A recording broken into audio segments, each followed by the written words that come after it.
Mark Gatiss, thank you so much for joining me to talk about the road dance.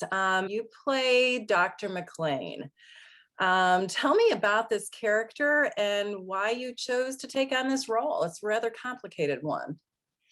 Well, Dr. McLean he's not an islander, so it's set and filmed on the Isle of Lewis in the Outer Hebrides, which is the sort of the last bit of Scotland before Iceland, really. And so he's a what they call a blow-in. He's come from the mainland to the island for a quieter life, and it's a tiny village, and a local girl called Kirsty is in love with her sweetheart Murdo, and then he's called up for the First World War and has to leave the island, and then something very bad happens to Kirsty, and that's what the bulk of the film is about, is exploring that. But it was a very easy yes for me, because I love the script. I thought it was very sort of old-fashioned film, like a kind of weepy, really, and I have a real soft spot for films like Local Hero and Whiskey Galore, and particularly the Powell and Pressburger film I Know Where I'm Going, which is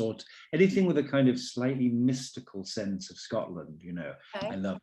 And I mean, it's not a film like that. It's not a comedy, it's not a magic realist film. It's quite a grim drama at times, but I just love that idea of the sort of distance. They call it the edge of the world, right. And that's what it feels. I mean, the next stop is America, and it feels like nowhere else, really. And we found that filming it as well. It was the weather is absolutely extraordinary. You get about 9 seasons in an hour, and it was a sort of elemental experience all round, and we're all very much bonded together. We shot it in the middle of lockdown, so it was like a strange time out of mind experience. I flew out of London, first time on a plane in about a year and a half, and then onto a tiny plane with propellers to go to the islands, and it was like sort of a dream at times, really. So it was really wonderful. I know with both the book and the movie, I think you capture that kind of surreal feel to it, and very insular. And I think that's one of the key points of this film, is how important community is and how they can make and break who a person is or who they become. Very much, yes. Did you feel, I know when you take on a character, sometimes that character is polar opposite from who you are as a person, and I think maybe this person probably was as well. Tell me how you overcome difficulties in seeing a character that's not like you at all, or not in all ways, and portraying that character.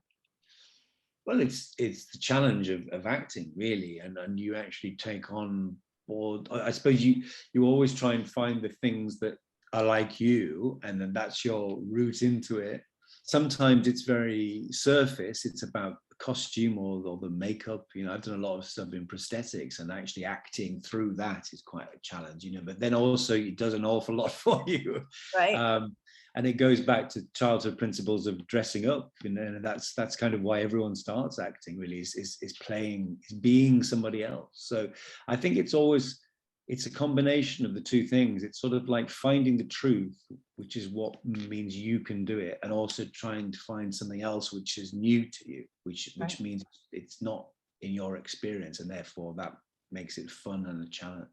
Very good. And talking about childhood and dress up, and when I think of you, Mark Gatiss, I think of someone who has worn many, many hats. I mean, you are a writer, director, you are an actor, character actor. You've, I think, worn every hat possible in the entertainment Most dresses industry. as well, most dresses.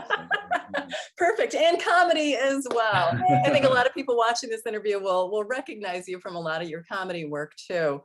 What is it about having worn all these hats throughout your years of working that better enables you to embody characters like in The Road Dance, or one of my favorite films of the year from a couple of years ago, The Father, when you played, quote unquote, the man? Incredible performance in that. So what is it about that background that you have that brings such depth and interest to a character?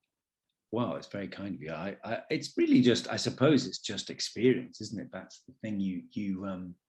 Inevitably, if you've been on as many film and TV sets as I have, it becomes second nature, and that's really obviously it's bad if you get a bit jaded, but I've never lost the thrill of making films. It's just still magic, and but it also it gives you a lovely sort of familiarity. You know the personality. You often actually do literally know them personally. Right. The makeup designer on this film I'd worked with a couple of times before, that's always helpful. So you feel like you've got allies around you, you know, and it can be very intimidating. I did Mission Impossible last year, and being on a vast film like that, it was terrifying.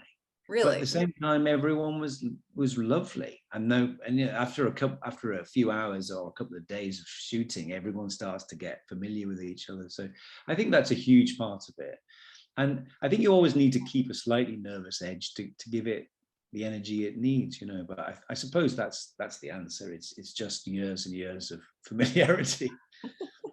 Very good. I alluded to the fact that comedy, I think, probably is a part of your DNA.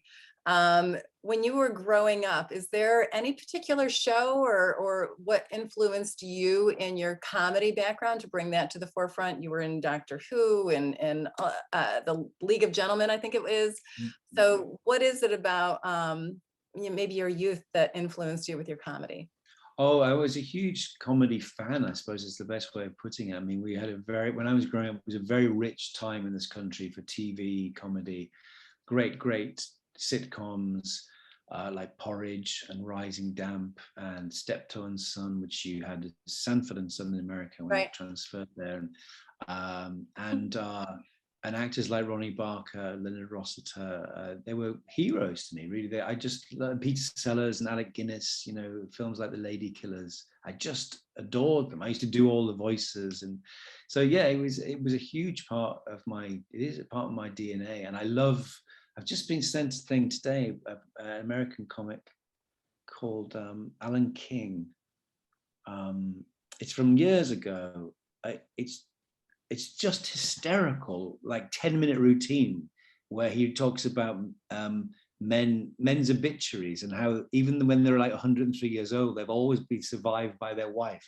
I was crying with that, you know, and I love that kind of iron hard comic discipline. You know what I mean? Those people would like they're just there's no one like them anymore, like Danny Kaye and Right. you know, just they're absolute giants. I think Jerry Lewis, bloody hell, Jerry Lewis, what an amazing man. I mean, a producer, a director, a writer, and an amazing performer. They don't make them like that. No, they certainly don't. I grew up with my parents exposing me to Red Skeleton, and that's still a Oh favorite of yeah, mine. absolutely. Yeah, they really have influenced and paved the path, I think, for all of us to come. Is there any particular role that you haven't played yet that you would love to, or maybe a play that you would like to direct that you were like, oh, if I could get my hands on that one? Do you know, it's a funny thing this, because I always used to say Jacob Marley in A Christmas Carol, because I love A Christmas Carol and I always wanted to play Jacob Marley. And last year I did it.